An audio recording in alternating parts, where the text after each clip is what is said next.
2 वर्षांपासून कंबर आणि पाय दुखत होते, पण खरं कारण कोणालाच कळत नव्हतं. नगरकर, आजची केस ऐका. पारनेरहून आलेल्या 50 वर्षीय एक महिला आमच्याकडे आल्या होत्या. गेल्या तब्बल 2 वर्षांपासून कंबरदुखी आणि दोन्ही पायात होणाऱ्या वेदनांनी त्या त्रस्त होत्या. सुरुवातीला त्यांनाही त्रास साधं दुखणं म्हणून दुर्लक्ष केलं. काही ऑइंटमेंट, काही पेन किलर्स, कधी घरगुती उपाय, पण रिलीफ कायमचा तात्पुरताच मिळायचा. हळूहळू परिस्थिती बदलत गेली.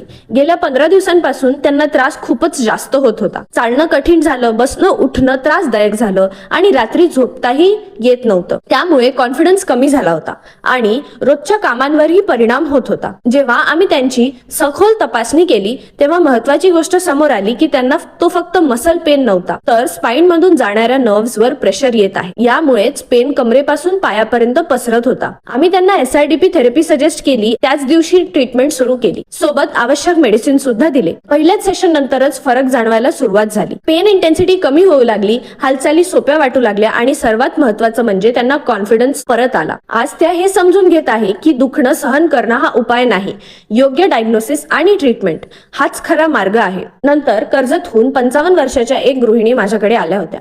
त्यांचा मुख्य त्रास उजव्या गुडघ्यात सतत होणाऱ्या वेदना होता.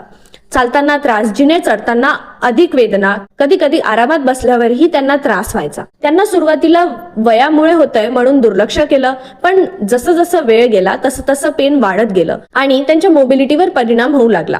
एक्सरे रिपोर्ट तपासल्यानंतर स्पष्ट झालं की गुडघ्याच्या वेअर अँड टेअरमुळे झीज झालेली आहे. आम्ही त्यांना योग्य औषधे दिली, थेरपी सुरू केली. विशेष म्हणजे पहिल्याच सेशन नंतर त्यांना पेन मध्ये थोडासा फरक जाणवला.